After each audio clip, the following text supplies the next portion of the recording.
Hi, this is Leda Lum's Apothecary, and I'm going to do a video about turmeric, which is like a yellow ginger. It's a rhizome. This is my book about turmeric, the Ayurvedic spice of life. I put turmeric powder, if you have a bunch of turmeric powder, in my green smoothies in the morning. I'm fresh out right now, so I'm not showing you it. You can also find it in the joints and anti-inflammatory aisle in your health food store. Because it's used a lot for inflammation in the joints and as an anti-inflammatory. And it's also really good for a host of other things. And I'm going to read you some of what they say in this book. It's definitely, according to Ayurveda, one of a spice that you want if you could only take one on a desert island. The following list describes traditional uses of turmeric. Alternative. This restores normal functions of the organ system, so it helps everything. Analgesic, which relieves pain. Antibiotic, reduces and destroys pathogens, counteracts inflammation, prevents and treats tumors and cancer. That's very interesting. Helps normalize the immune system, inhibits oxidation and cellular aging. Inhibits both local and systemic infections, relieves spasms, brings firmness back to tissues. Soothes the digestive tract, removes gas, stimulates liver gallbladder function. That's another function I hear a lot about with turmeric. Normalizes digestive capacity, moves the energy, and it's a wound healer.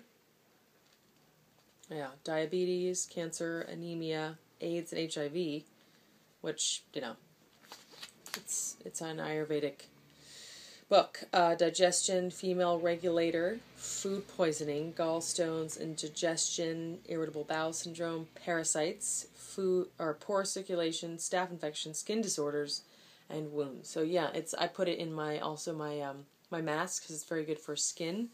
A lot of Indian skin therapies have turmeric in it, which kind of yellows your skin a little bit. Very interesting.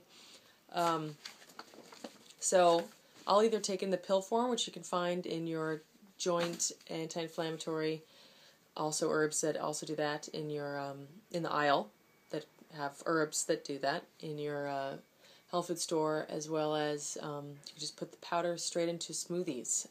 Or if you don't want that flavor in your smoothies, you could make you could cook it. This is an Ayurvedic formula in a little bit of milk or almond milk or soy milk. Heating that up and adding a little oil, like coconut oil, is supposed to be really good. It somehow activates it. You could make just a teeny bit if that sounds disgusting to you. Or you could just plain out put it in water or just eat it any way you can. But if you have a lot of it, that's what I would do. Make mass with it, put it in your smoothies. I've also heard that it's very good for Alzheimer's. And in India, there's a very, very small amount of Alzheimer's, very, very small compared to the Western world, which actually dementia and Alzheimer's is more of is quickly rising as a leading cause of death, maybe largely because cancers and other big diseases, heart disease, are now on a decline because of advancements in medicine. So that's very interesting. I think I read it in this book, actually. There was this must be in the 1800s. They were doing they had an English cadaver and an Indian cadaver, and the Indian cadaver had a yellow brain. Now, one of the things they say is that turmeric passes the blood-brain barrier. That there's like it easily passes into your into your brain tissues from your blood tissues. So that's very interesting. So that might be why it's very good for Alzheimer's and for your brain. So definitely put this into your regimen. Yes. Hope that you explore some turmeric and subscribe if you would like some more tidbits.